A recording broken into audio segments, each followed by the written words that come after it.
Inshuti bakundwa muduteze amatwi, turabashuhuje mu izina rya Yesu Uwiteka abahire. Dushimye Imana kuko iduha amahirwe yo kugera muri uyu mwanya mwiza, umwanya twigamo ijambo ry'Imana, nk'uko muritegurirwa n'abagorozi babwiriza ubutumwa bwiza buheruka, ubutumwa bw'abamarayika batatu. Tubahaye ikaze mwese kugira ngo tubashe kwigana, njyewe dufatanya mu kwiga ijambo ry'Imana nitwa Niyoyita Deni. Mbere y'uko tujya mbere, reka tubanze dusenge.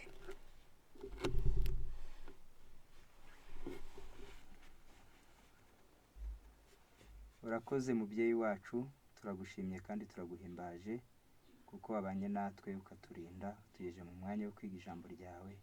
Tugusabye umwuka wera kugira ngo akorere mu bwenge bwacu, akingure imyumvire yacu kugira ngo twumve dusobanukirwe kandi tubashe kurishyira mu bikorwa, tuzaraga ubugingo hamwe n'abera mu izina rya Yesu. Amen.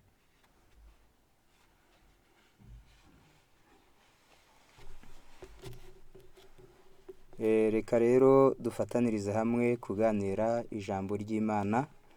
Ijambo ritubwira ngo kwakira agakiza no kugakomereramo. Kwakira agakiza ndetse no kugakomereramo. Iyo dusomye mu gitabo cya Tito, igice cya 2 umurongo wa 11, ijambo ry'Imana ritubwira yuko ubuntu bw'Imana buhesha abantu bose agakiza bwabonetse.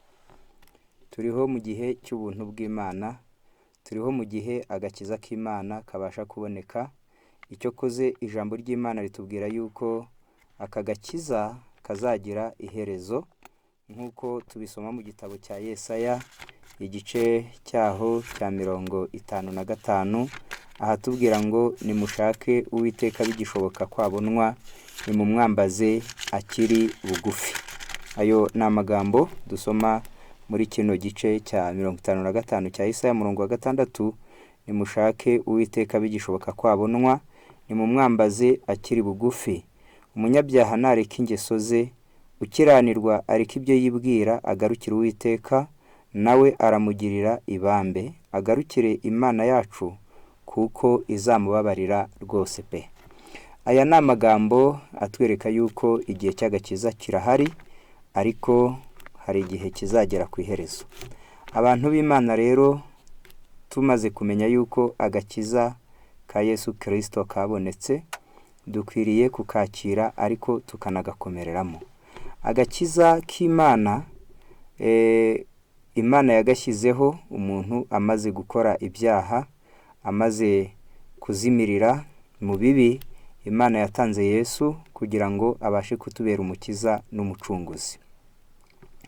Aka gakiza k'Imana kaduhindura ubwoko bw'Imana iyo tukakiye, nk'uko dusoma mu gitabo cy'urwandiko rwa mbere rwa Petero, igice ni cya 2 umurongo waho ni uwa 9, aho ijambo ry'Imana ritubwira aya magambo akurikira. Urwandiko rwa mbere rwa Petero, igice cya 2 umurongo w'9. Reka dusome twumve uko umugaragu w'Imana Petero atubwira ku bijyanye n'aka gakiza. Ariko mwebweho muri ubwoko bwatoranijwe, abatambyi b'ubwami, ishyanga ryera n'abantu Imana yaronse, kugira ngo mwamamaze ishimwe ry'yabahamagaye, ikabakura mu mwijima ikabageza mu mucyo wayo w'itangaza.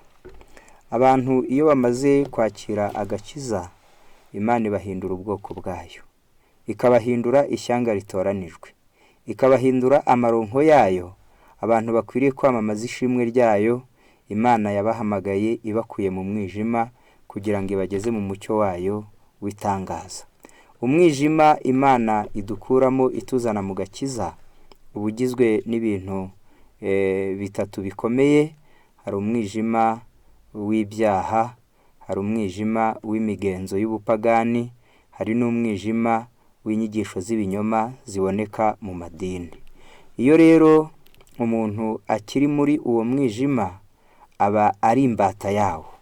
Ijambo riboneka mu gitabo cya Yesaya, igice cyaho, reka turebe muri Yesaya, aho ijambo ry'Imana ritubwira iby'uyu mwijima, Imana iduhamagara idukuyemo umwijima ukomeye cyane kugira ngo ituzane mu mucyo wayo witangaza. Ijambo ry'Imana ku murongo Yesaya 60 umurongo wa mbere ndetse kugeza ku murongo wa 3 haranditse ngo byuka urabagirane kuko umucyo wawe uje kandi ubwiza bw'Uwiteka bukaba bukurasiye. Agakiza tuzanirwa na Yesu katurasira ari ubwiza bw'Uwiteka. Dore umwijima uzatwikira isi, umwijima w'icuraburindi uzatwikira amahanga, ariko Uwiteka azakurasira kandi ubwiza bwe buzakugaragaraho.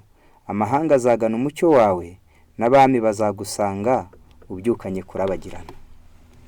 Aya ni amagambo y'Imana atwereka yuko umwijima utwikiye isi, umwijima w'icuraburindi, ndetse igihe abantu b'Imana Imana izaba imaze kubakura muri uyu mwijima bazabasha kurabagirana kuko bazaba bambaye ubwiza bw'Imana, agakiza kayo.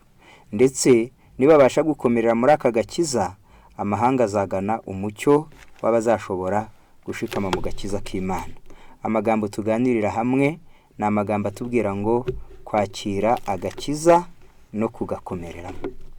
Umwijima rero w'uburyo butatu Imana idukuramo: umwijima ufunitse amahanga w'icuraburindi, ni umwijima w'imigenzo y'ubupagani. Abantu benshi baravuka bakisanga bavukiye mu ngo z'ubupagani, mu migenzo y'ubupagani irimo guterekera, irimo kuraguza, irimo ibintu bizira. Ijambo ry'Imana ritubwira ngo byashyizweho na Satani, umwami utegeka ikirere, nk'uko byanditswe mu gitabo cy'Abefeso igice cyaho ni icya 2. Ijambo ry'Imana ritubwira yuko iyi migenzo y'ubupagani nyirabayazana ari umwami utegeka ikirere, ari we Satani. Haranditse ngo namwe yarabazuye, mwebwe abari bapfuye muzize ibicumuro n'ibyaha byanyu, ibyo mwagenderagamo kera mukurikiza imigenzo y'iyi si, mugakurikiza umwami utegeka ikirere, ari we mwuka ukorera mu batumvira. Abantu babaho ariko babaho mu bupagani. Ubupagani n'imigenzo yabwo abantu benshi barayubaha, abantu benshi batinya iyo migenzo yabo n'imitukiro, ariko ijambo ry'Imana ritubwira yuko iyo Yesu amaze kurasira mu mitima yabo, ntago iyo migenzo iba ikibateye ubwoba, ntago iyo migenzo iba ikibashishikaje. Iyo migenzo ntibifite icyo yabungura, ntibifite n'icyo yabatwara baramutse batayumviye. Mu gitabo cy'Abakolosayi igice cya 2 umurongo wa 8, ijambo ry'Imana rivuga ko iyo migenzo ryaranditse ngo mwirinde hatagira umuntu uba yanyagisha ubwenge bw'abantu n'ibihendo by'ubusa, bikurikiza imigenzo y'abantu iyo bahawe na ba sekuruzaho akarande, kandi bigakurikiza imigenzereze ya mbere y'iby'isi bidakurikiza Kristo. Imigenzereze ya mbere y'iby'isi, imigenzo yo mu buryo bw'abantu. Ijambo ry'Imana riratubwiye ngo ni ibihendo by'ubusa, ni ikinyoma cyambaye ubusa, ntacyo byamarira ubikora, nta n'icyo byatwara utabikoze. Niyo mpamvu rero Imana yifuza kutuzanira agakiza kugira ngo tubashe kuva muri iyo mico y'ubupagani. Icya 2, Imana yifuza kutuzanira agakiza kugira ngo tuve mu binyoma by'amadini. Ibinyoma bituma umuntu, imyizerere y'ibinyoma ituma umuntu yizera nabi, kandi umuntu iyo yizeye nabi ananirwa kwezwa. Umuntu iyo yizereye mu binyoma aba yizeye uko utariko, aba yizeye ibidashobora kumwuhuza n'Imana, kuko kwizera guhuza umuntu n'Imana. Kwizera gutuma umuntu abaho anejeje Imana. Bibiliya iti umukiranutsi wanjye azabeshwaho no kwizera. Ni mu gitabo cy'Abaheburayo igice cya 10 umurongo waho wa 37 38. Ubwo umukiranutsi w'Imana rero abeshwaho no kwizera, kandi kwizera mu gitabo cy'Abaroma ijambo ry'Imana ritubwira mu gice cya 10 umurongo wa 17, hatubwira yuko ikizana kwizera ari iki gikurikira. Hati dore kwizera guheshwa no kumva, no kumva kukazanwa n'ijambo rya Kristo. Kwizera kuzima gukomoka ku kumva no kumvira ijambo ry'Imana. Iyo umuntu rero yizereye mu binyoma, wenda byarashyizweho n'idini rye, umuntu akizerera mu binyoma kuko yasanze ababyeyi be ariko basenga, ariko babayeho, icyo gihe bimubuza kwezwa. Impamvu bimubuza kwezwa ni uko rya jambo ry'Imana ritera kwizera, ari naryo ribasha kweza abantu. Ibyo byanditse muri Yohana igice cya 17 umurongo wa 17, aho Yesu yasenze Imana agira ati, ubereshe ukuri, ijambo ryawe niryo kuri. Abantu b'Imana rero iyo bafite kwizera gushyitse babasha kwezwa n'ijambo ry'Imana. Iyo umuntu yizereye mu binyoma, yibwira yuko akorera Imana, nyamara ayikorera uko itavuze, ayikorera mu mafuti. Ijambo ry'Imana mu gitabo cy'Abaheburayo igice cya 12 umurongo wa 28 handitsemo aya magambo atubwira ngo, nicyo gituma ubwo twakira ubwami butabasha kunyeganyezwa, dukwiriye gukomeza ubuntu bw'Imana kugira ngo tubone uko dukorera Imana nk'uko ishaka, tuyubaha tuyitinya. Kuko Imana yacu ari umuriro ukongora. Abantu benshi bavuga yuko bakorera Imana, ariko abantu bazi yuko bakorera Imana bakaba bakorera ubwami butabasha kunyeganyezwa, ubwami bwa Kristo, umwami w'abami, umutware utwara abatware. Ubu bwami ni ubwami butabasha kunyeganyezwa. Nta leta zakwishyira hamwe ngo zibashe kunesha ubwami bwa Yesu. Nta madini yakwifatanya ngo abashe kunesha ubutumwa bwiza. Noneho rero ubwo dukorera ubwo bwami butabasha kunyeganyezwa, dukwiriye kwakira ubuntu bw'Imana, akagakiza. Abantu bakwiriye kukakira kugira ngo tubone uko dukorera Imana nk'uko ishaka. Abantu bakiriye ubuntu bw'Imana, abantu bakiriye agakiza kayo, ntago bakorera Imana nk'uko ubwabo bashaka, ntago bakorera Imana nk'uko ubwabo bipangiye, ntago bakorera Imana bakurikije itegeko ry'ababakuriye, ntago bakorera Imana bakurikije imyizerere y'idini yabo, ahubwo babaza Imana binyuriye muri Bibiliya, Mana wifuza yuko tugukorera dute? Noneho rero iyo umuntu amaze kumenya uko Imana yavuze akwiriye kuyikorera, yarangiza agakorera Imana nk'uko ishaka, abasha kuyikorera yitinya kandi ayubaha. Yumvira amategeko yayo, yiyoroshya kandi yumva yuko akwiriye kugendera mu by'Imana yavuze ibihe byose. Ubutumwa bwiza rero, agakiza k'Imana kajya kadusanga no mu myizerere iyobye, kandi kadusaba kuva muri iyo myizerere iyobye kugira ngo tubashe kuyoborwa n'ijambo ry'Imana. Aha gatatu, agakiza kadusanga turi mu byaha. Yesu yigeze kuganira n'abayuda bamwemeye, ariko bamwemera bagikomeje kugundira ibyaha, bakamukurikira ariko badashaka gucika ku bibi. Ni mu gitabo cya Yohana igice cya 8 umurongo waho ni wa 31 handitse aya magambo ngo,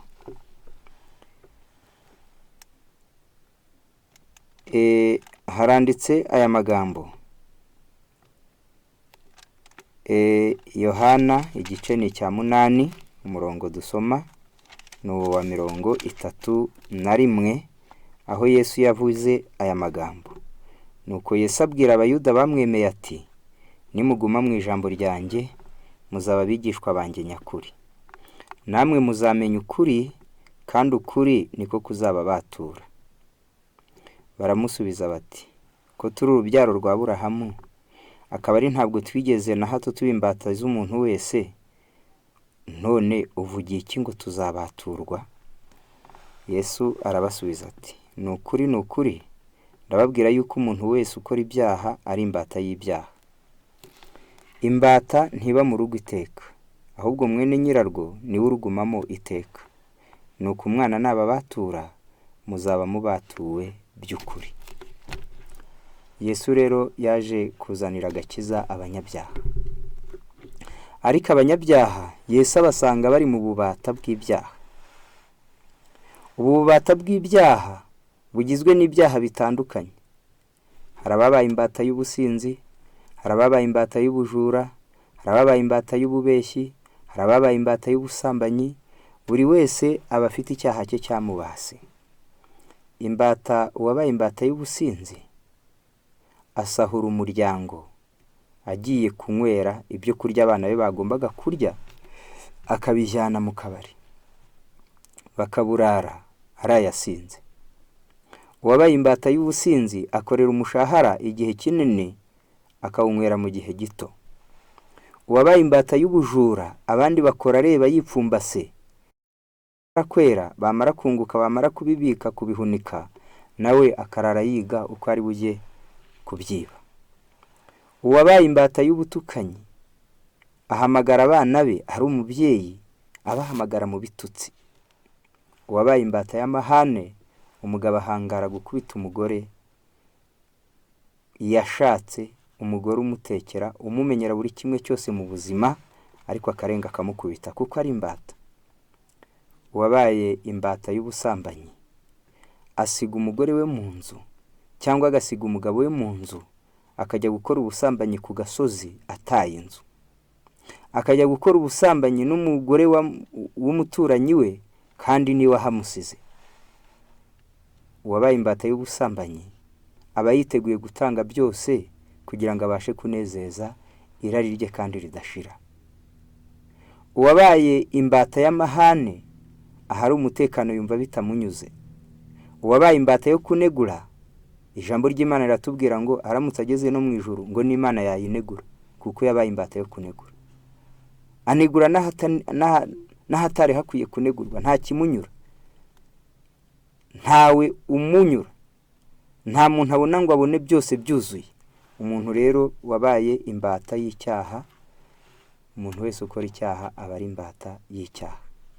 Icyaha kigira ububi bwinshi, keretse gusa agakiza twazanirwa na Yesu niko kabasha kukidutsindira. Ariko ubundi icyaha kigira ububi bwinshi. Icya mbere, icyaha gitandukanya umuntu n'Imana. Yesaya 50, reka turebe aya magambo ari mu gitabo cya Yesaya. Ijambo ry'Imana ritubwira ngo iki ku buryo icyaha kijya gitandukanya umuntu n'Imana. Ngaho dore uko umugaragu w'Imana Yesaya we yabibonye. Aratubwira ngo 59, umurongo n'uwa mbere n'uwa kabiri. Dore ukuboko k'Uwiteka ntikwaheze ngo ananirwe gukiza, n'ugutwi kwe ntikwapfuye ngo ananirwe kumva, ahubwo gukiranirwa kwanyu n'ibyaha byanyu byabatandukanije n'Imana yanyu, maze gukiranirwa kwanyu niko kwabatandukanije n'Imana yanyu, n'ibyaha byanyu nibyo biyitera kubima amaso ikanga no kumva. Burya ibyaha bitandukanya umuntu n'Imana.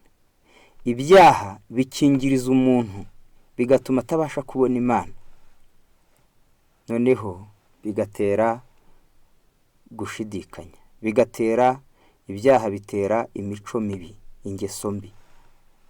Icyaha gituma umuntu yishimira ibya Satani. Icyaha kinezeza irari ribi rya kamere. Icyaha cyangiriza ubwenge. Umugabo uhangara gukubita umugore umugaburira, burya haba hari ikibazo mu bwenge. Umugore uhangara kubeshya umugabo umuhahira, haba hari ikibazo mu bwenge. Umwana uhangara kwiba ababyeyi kandi ari we bazigamira, mu bwenge hari ukuntu icyaha kiba cyarahishe. Umuntu unanirwa gufasha umuvandimwe no kumuhembura aba afite ikibazo yatewe n'icyaha. Icyaha kibuza amahoro mu mutima wa nyiri ukugikora. Icyaha kandi gitera imivurungano mu bwenge, gitera imivurungano mu mpagarike y'umubiri, gitera imivurungano mu muryango, gitera imivurungano muri sosiyete, gitera imivurungano mu bakoresha n'abakozi, gitera imivurungano ku banyeshuri n'abarimu. Icyaha gitera umuvurungano aho kimitswe hose. Icyaha rero ni kibi. Icyaha cyangiriza ibyiza byari mu muntu, ubumenyi bw'ibyiza n'ubushake.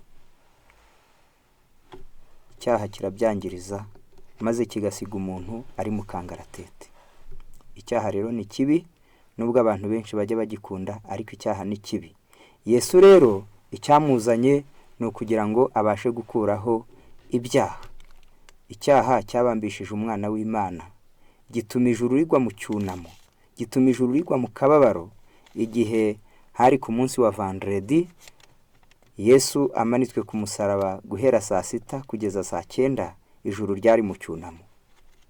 Icyaha cyakoze ku bugingo bw'umwana w'Imana, kandi icyaha kizarimbura abakomeza kukibererekera bose, abakomeza kugikunda, abagishyonyagiza, abagiha icumbi muri bo, kizabarimbuza, ntago bazabasha kukirokoka. Dukeneye kwakira agakiza kandi tukakagenderamo kugira ngo tubashe kurokoka icyaha. Amahirwe. Yesu ati, iyo mbata ntiba mu rugo iteka ryose, keretse mwene nyirarwo niwe urugumamo iteka ryose. Ati kandi umwana nababatura muzaba mubatuwe by'ukuri. Yesu yifuza kuduha agakiza kabasha kutubatura mu byaha, katubatura mu binyoma by'amadini, agakiza kabasha kutubatura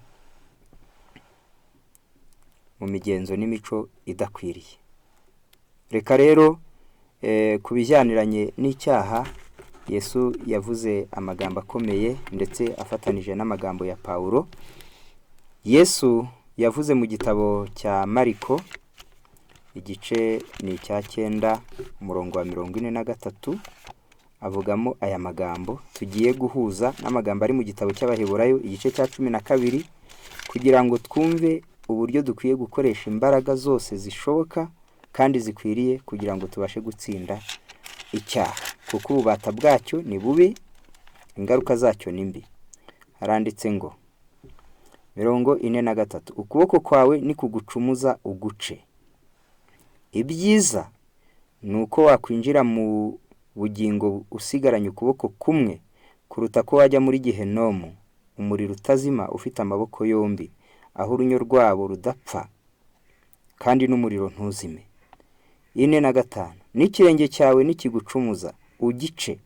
Ibyiza ni uko wakwinjira mu bugingo usigaranye ikirenge kimwe, kuruta ko wajugunywa muri Gehenomu ufite ibirenge byombi, aho urunyo rwabo rudapfa kandi n'umuriro ntuzime.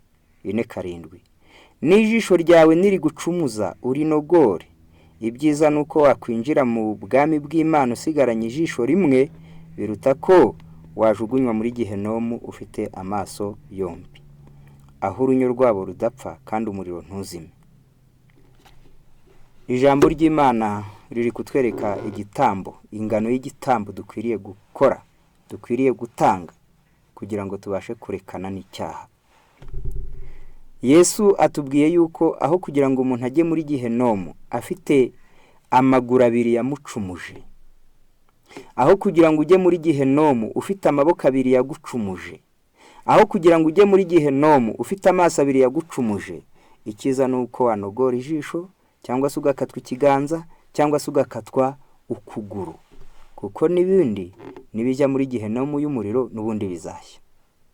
Ibyo winejejemo uri muri uyu mubiri, nurimbuka ntacyo bizaba bikumariye. Iyo umuntu ashoje ubuzima bwe atakiye agakiza, agasoza ubuzima bwe ataretse ibibi, urwego rw'ubuzima yaba yarabayeho uko rwaba rungana kose abatsinzwe mu buzima, urwego rw'ubushobozi n'ubumenyi yaba yarabayeho, ibinezeza yaba yarinejeje muri byo, ariko agasoza arimbutse, ubutsinzwe mu buzima, ubuhuye n'igihombo gihoraho. Ariko umuntu ubuzima yaba yarabayemo bwose aramutse akiranutse, akemerwa n'Imana kandi akazabona ubugingo buhoraho, ababonye intsinzi mu buzima. Nushake ube wararyaga usabirije, nushake ube warakarima kagenda gakururuka, nushaka uba ufite ijisho rimwe cyangwa ukuguru kumwe cyangwa ukuboko kumwe, nushaka uba uri umukene uri hanyuma y'abandi, ariko ugize amahirwe ugasoza ubuzima wandikiwe ubugingo buhoraho, ubwo butsinzi ikizame cy'ubuzima.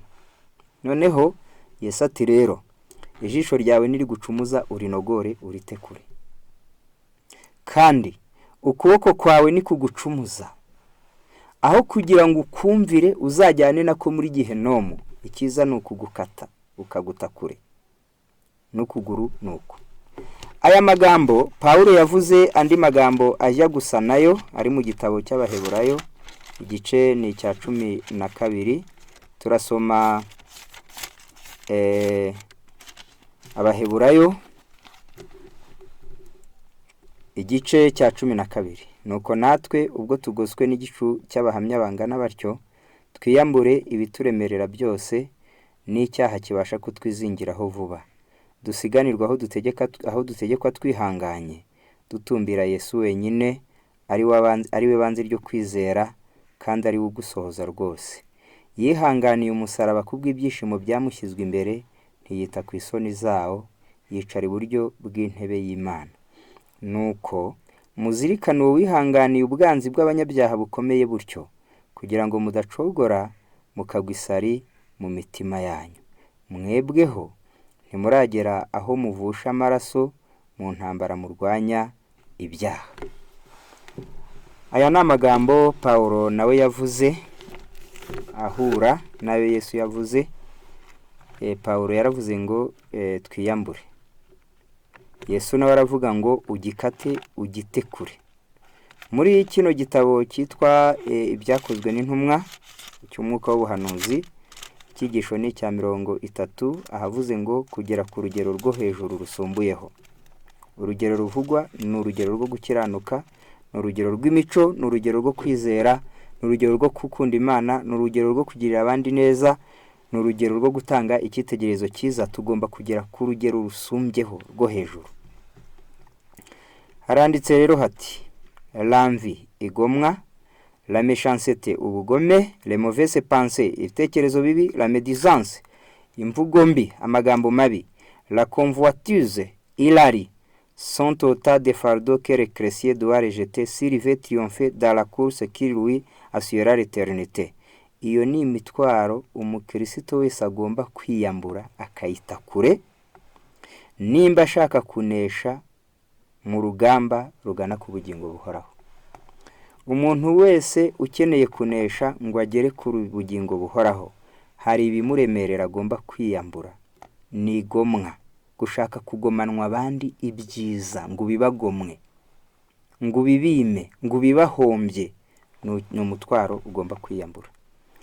Ubugome, igituma umutima wawe utekereza ibibi ku bandi, ukabifuriza ibibi paka ukabishyira mu bikorwa, ubwo bugome ni umutwaro umukristo wese akwiye kwiyambura. Ibitekerezo bibi, kureba abantu baganira ukajya ubatekerezaho ibindi, ntago bikwiriye. Imvugo mbi zirimo ibinyoma, imvugo mbi zirimo amashyengo, imvugo mbi zirimo gutukana, imvugo mbi zirimo gucyurirana. Haranditse ngo uwo ni umutwaro ugomba kwirindwa. Kandi ikindi bavuze ni irari, kurarikira icyubahiro, kurarikira umwanya wo hejuru, kunezeza kamere yawe. Ibyo byose ni umutwaro ugomba gushyira ku ruhande nimba ushaka kurwana n'icyaha ngo uzabone ubugingo buhoraho. Harakomeje hati rero, toute aptitude, tout acte qui conduit au péché et déshonorer le Christ sera abandonné quel que soit le sacrifice qu'il demande. Haranditse ngo akamenyero kose, igikorwa cyose kiyobora ku cyaha, akamenyero kose kayobora umuntu ku cyaha, igikorwa cyose cyayobora umuntu ku cyaha, igikorwa cyose cyasuzuguza Kristo gikwiriye kurekwa, igitambo byagusaba uko cyaba kingana kose. Igitambo byagusaba uko cyaba kingana kose ukwiriye kubireka. Haranditse ngo la bénédiction divine ne peut être accordée à celui qui viole les principes éternels du bien. Ntabwo umugisha w'Imana wahabwa umuntu wese wica amahame ahoraho y'ibyiza. Hari amahame yo gukora neza, hari amahame y'ubwami bw'Imana ahoraho Imana yashyizeho mu ntangiro. Ijambo ry'Imana riti rero nta muntu wahabwa umugisha w'ijuru, cyangwa se nta muntu wahabwa umugisha n'ijuru nimba aramutse yishe rimwe mu mahame yo gukora ibyiza. Un seul péché caressé suffit pour pervertir le caractère tout entier et tromper des hommes. Haranditse ngo icyaha kimwe ukunda, icyo cyaha wakundwakaje, icyo uhishahisha, icyo cyaha umaranye igihe. Haranditse ngo icyaha kimwe gusa umuntu yakundwakaje kirahagije konona imico ye. Icyaha kimwe gusa wakundwakaje kirahagije konona imico yawe. Nigishake kiba ari cyo kubeshya, nigishake kiba ari icyaha cyo kwambura, nibishaka bari ugutuka abana bawe, nibishaka bari ukwambura, nigishaka bari ubusambanyi cyangwa se ubujura, nigishake kiba ari ubusinzi, icyaha cyose wakundwakaje kimwe gusa, uramutse ufite kimwe gusa, haranditse ngo kirahagije kwanduza imico kikayihindanya kandi kikagutera kwishuka weho uko wakabaye.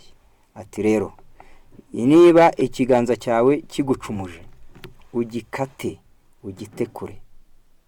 Niba ikirenge cyawe kigucumuje, ugikate ugite kure. Niba ijisho ryawe rigucumuje, urinogore urite kure. Ibyiza nuko wajya mu bugingo buhoraho ufite kimwe, aho kugira ngo ujye mu muriro utazima, mu irimbukiro rihoraho ufite amaguru yombi cyangwa amaboko yombi cyangwa amaso yombi. Icyo nicyo gitambo tugomba gutanga. Hasobanuye ngo iki? Si pour sauver le corps, il faut couper la main ou les pieds. Si même il vaut mieux arracher l'œil. À combien plus forte raison de le chrétien doit-il abandonner le péché qui perd l'âme? Haranditse ngo niba kugira ngo abantu babashe kurokora umubiri bemera bagakatwa amaboko, bakemera bagakatwa amaguru, bakemera baganogorwa ijisho, mbese umukristo we ntagafite impamvu zikomeye zimutera kureka icyaha kibasha kurimbura ubugingo bwe? Ngaho reka twumve neza uko aya magambo atubwiye.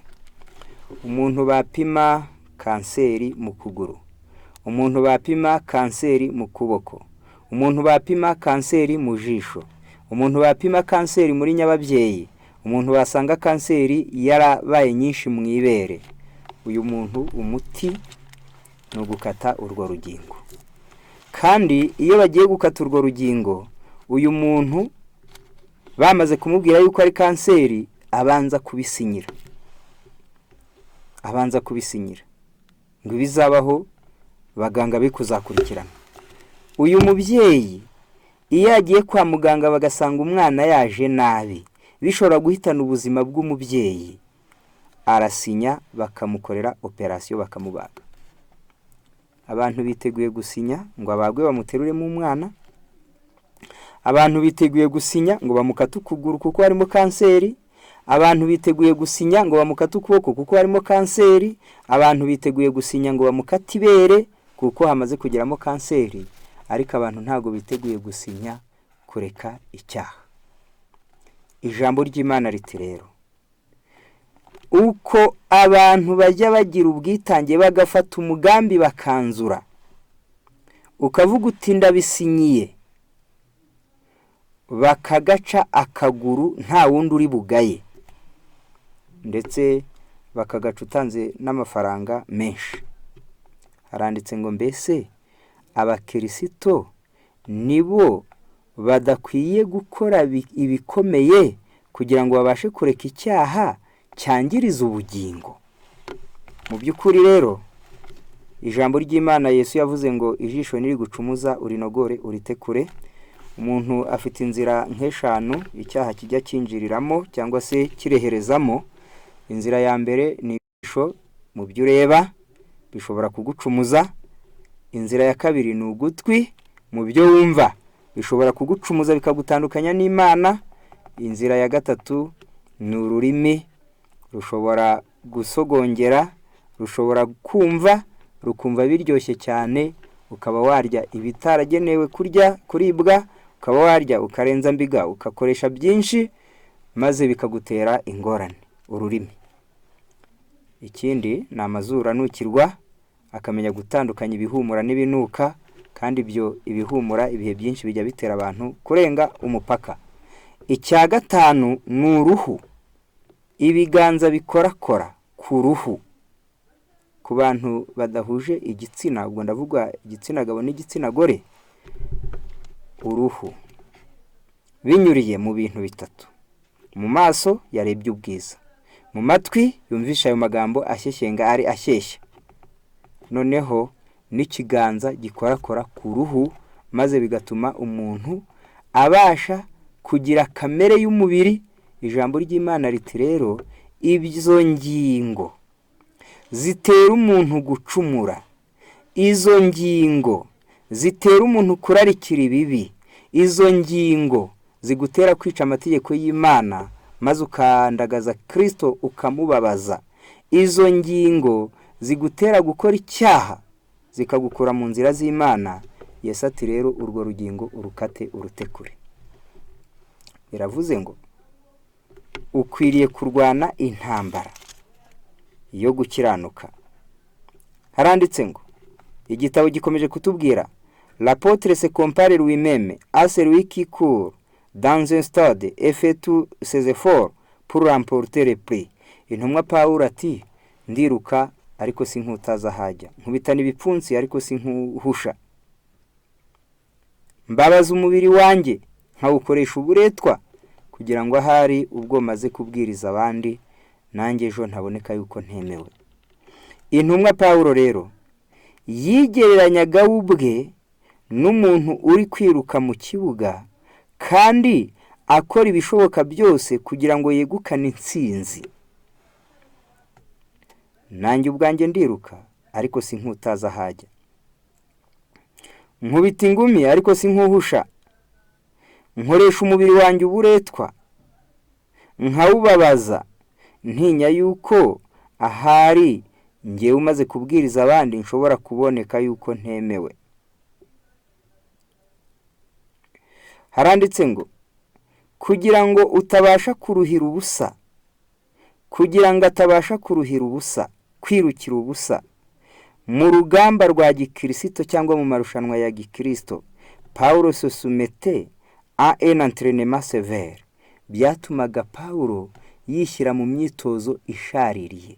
Iyi myitozo ivugwa ntago ari ukwirukana aya maguru, iyi myitozo ivuga ntago ari guterura imifuka y'amabuye cyangwa se y'umucanga ngo ushyire mu ntugu, ahubwo ni imico ya Paulo. Haranditse ngo, yimenyerezaga urugamba rukomeye. Muri aya magambo, je sais mon corps assujetti, ati nkoresha umubiri wanjye uburetwa nkawubabaza. Signifie littéralement. Aya magambo asobanuye mu buryo bwahuranije ngo, je repousse avec une discipline farouche tous mes désirs, toutes mes inclinations, toutes mes passions.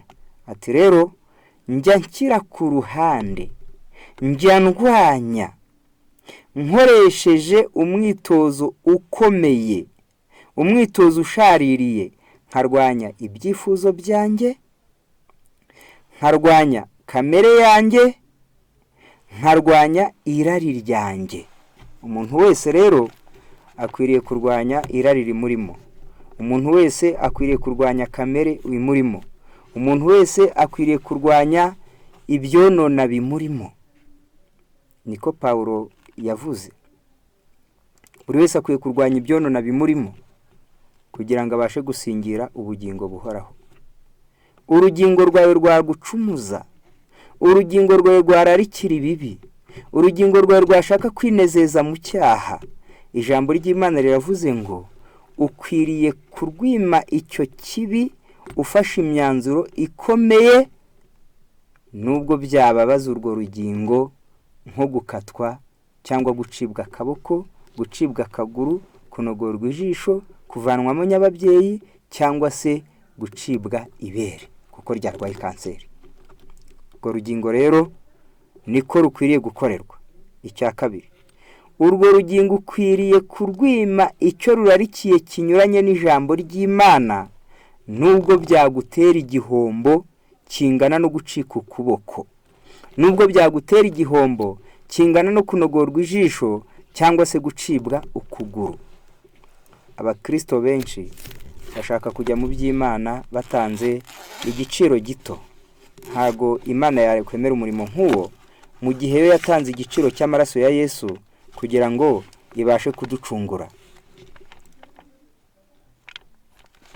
Muri iki gitabo cyitwa Uwifuzwa ibihe byose, urupapuro turasoma ni urupapuro rw'Icyongereza rwa 352. Igihe Yesu yatumaga abigishwa be, yababwiye umurimo bazakora, yababwiye akaga bazahura nako, ababwira kwitanga bazasabwa. Yesu atubwira kwitanga dusabwa kugira ngo tubashe kurekana n'icyaha.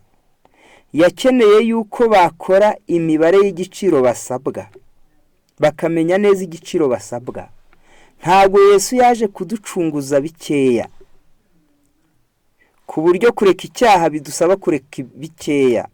Ntabwo Yesu yaducunguye byoroheje, ku buryo kureka icyaha twakivamo bitworoheye.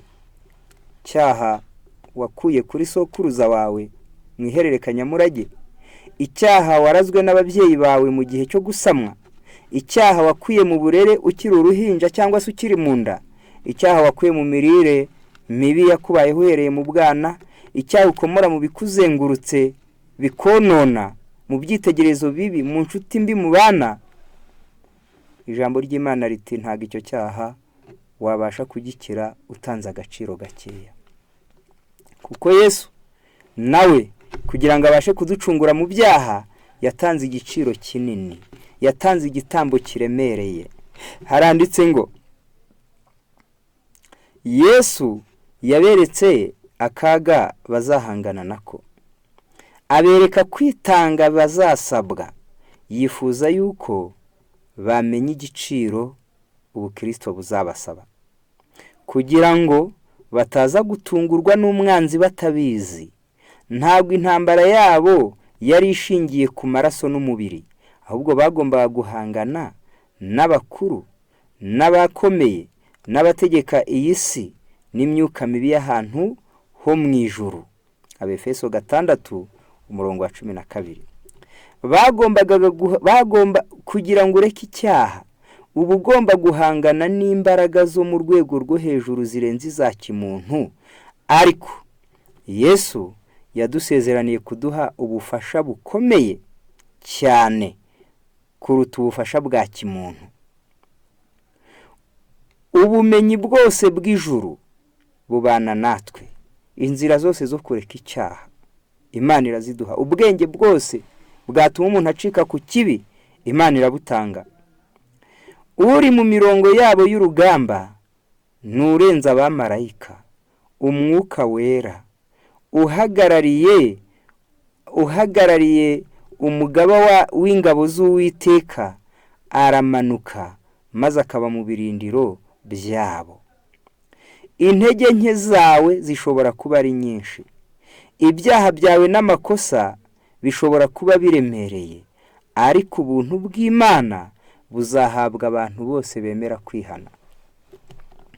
Ushobora kuba ufite ibyaha biremereye, ushobora kuba ufite amafuti menshi, ariko nuramuka wemeye kwakira akagakiza ukemera kukagenderamo, ijambo ry'Imana riti ubuntu bw'Imana bwasezeraniwe umuntu wese ushaka Imana binyuriye mu kwihana. Yesaya 1:18, nimuze tujye inama. Niko Uwiteka avuga. Imana ntago ihata umuntu agakiza kayo, Imana ntago ihata umuntu ubuntu bwayo. Icyo koze iramuhamagara iti ngwino tujye inama. Icyo koze itegeko, ijambo ry'umwami cyangwa se icyifuzo cy'umwami, icyifuzo cy'umutegetsi kiba ari itegeko. Imana yivuze ngo muze tujye inama, nawe ukabifata ko ari inama gusa, washaka ukemera cyangwa ukazanga, hoye, nutemera inama z'Imana uzarimbuka, kuko inama zayo ni itegeko. Imana iti rero nimuze tujye inama, naho ibyaha byanyu byatukura tukutuku bizasa nk'ubwoya bw'intama bwera, nubwo byaba nk'umuhemba bizahinduka nka sheregi. Iryo ni isezerano duhabwa. ubushobozi bwose Imana yarabutanze ku bantu bose bayiringira.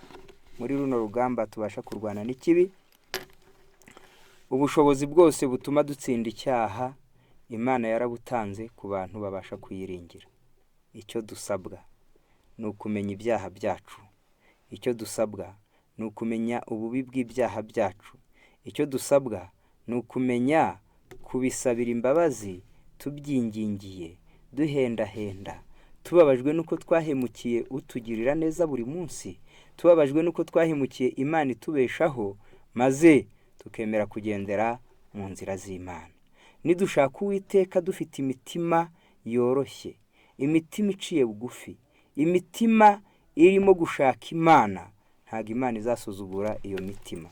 Ni Zaburi ya 51 umurongo wa 17.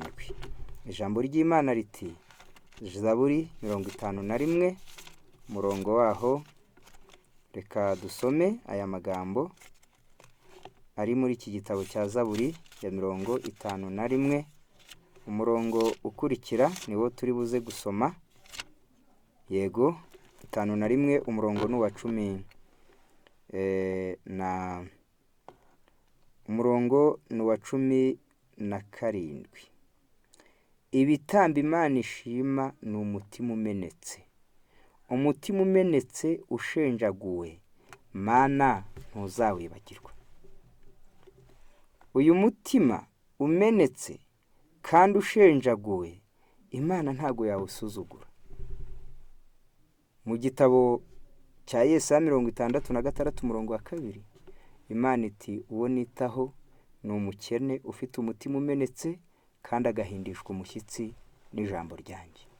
Igihe cyose wumva ubuze amahoro wanyuranije n'iby'Imana ivuga, igihe cyose uhindishwa umushyitsi n'icyaha cyawe, ukabura amahoro kugeza usabye imbabazi, ukizera amaraso ya Yesu, nibwo ubasha kubona ihumure mu mutima. Noneho dusabwa kwakira agakiza kandi tukagakomereramo, tukakagenderamo. Iyo dusoma mu gitabo cy'Imana, aka gakiza tugahabwa twihannye, twiteguye kureka icyaha ku rugero dusabwa urwo ari rwo rwose, ku gitambo dusabwa icyo ari cyo cyose, ku giciro dusabwa icyo ari cyo cyose, ubwo nibwo Imana ibasha kutwakira nk'abana bayo. Igitabo cy'ibyaduka byo mu minsi y'imperuka, urupapuro rw'191 mu Kinyarwanda, handitsemo aya magambo avuga ngo, ivugurura ryo kwera nyakuri muri twe ni ryo rikomeye kandi ryihutirwa cyane kuruta ibindi byose dukeneye. Ntabwo dukeneye kuba abakire ngo tugure amamodoka n'amazu kuruta ibindi. Ntabwo dukeneye kwiga cyane ngo abe ari byo bidushishikaza kuruta ibindi.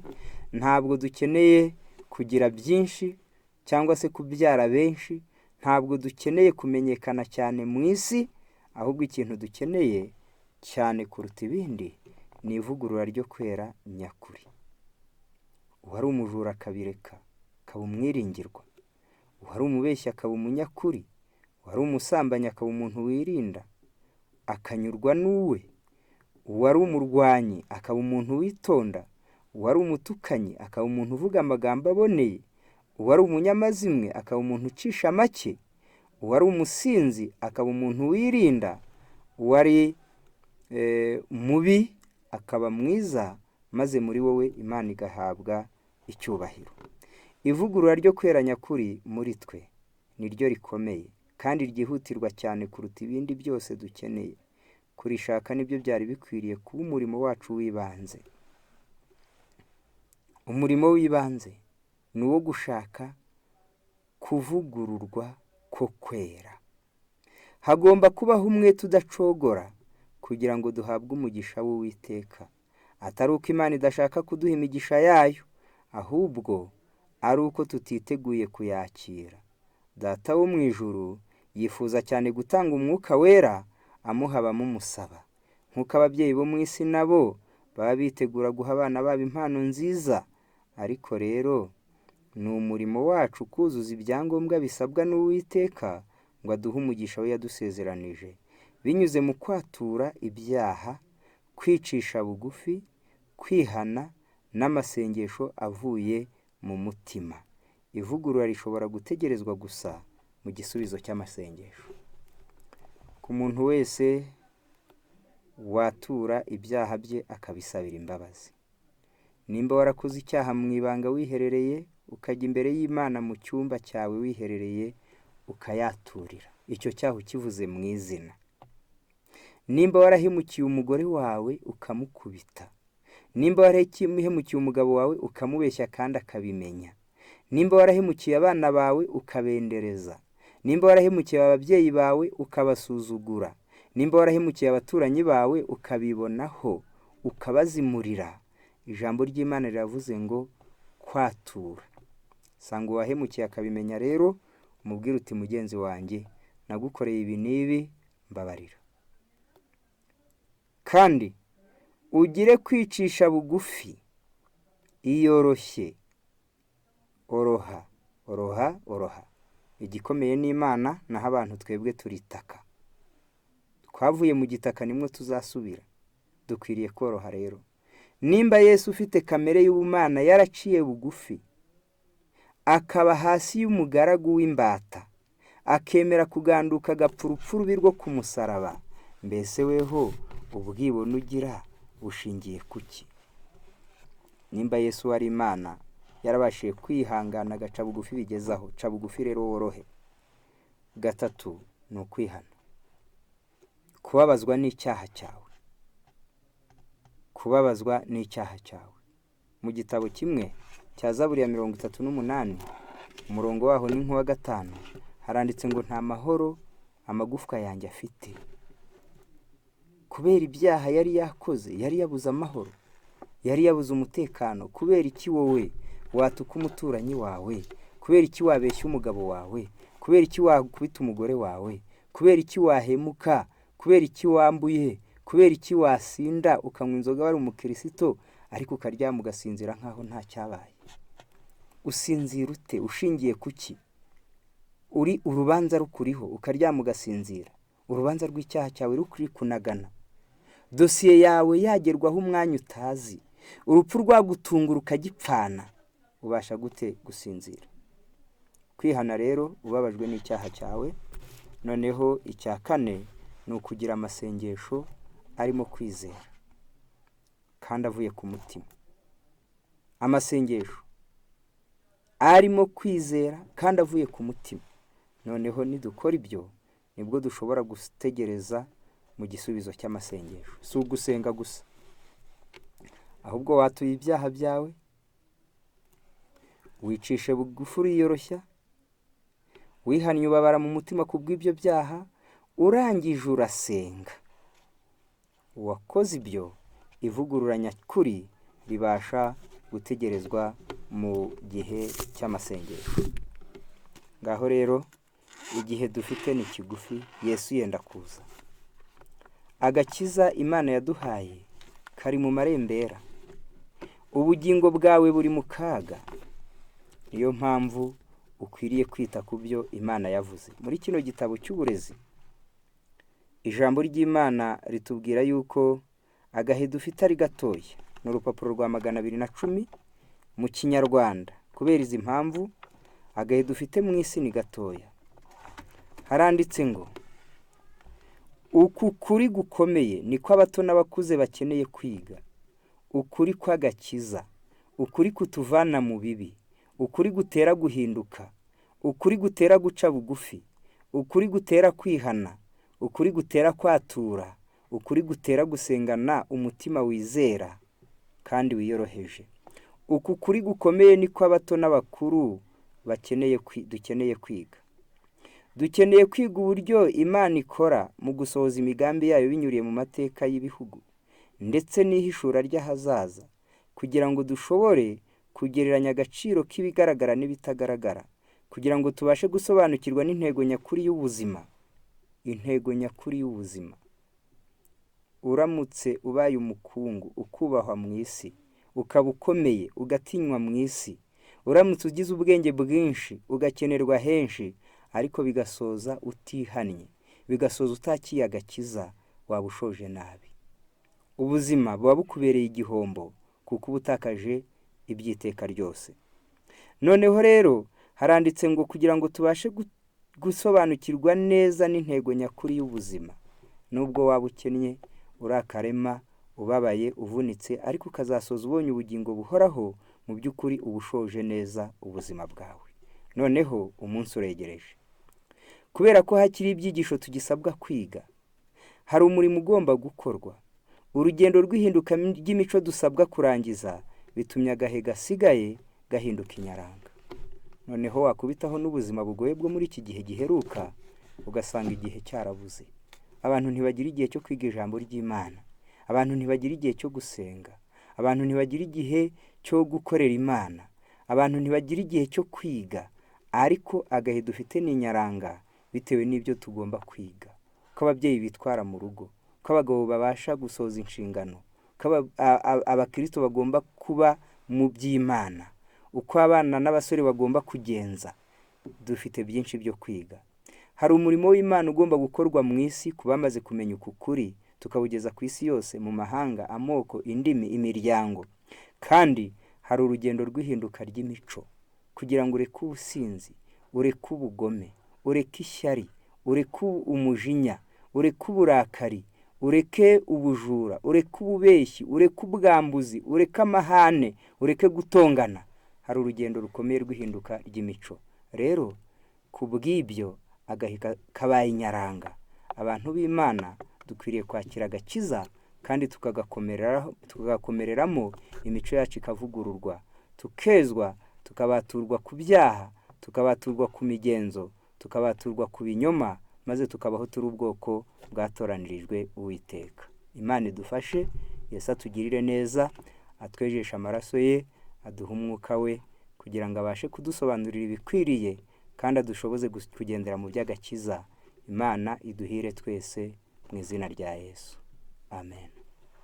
Reka dusenge.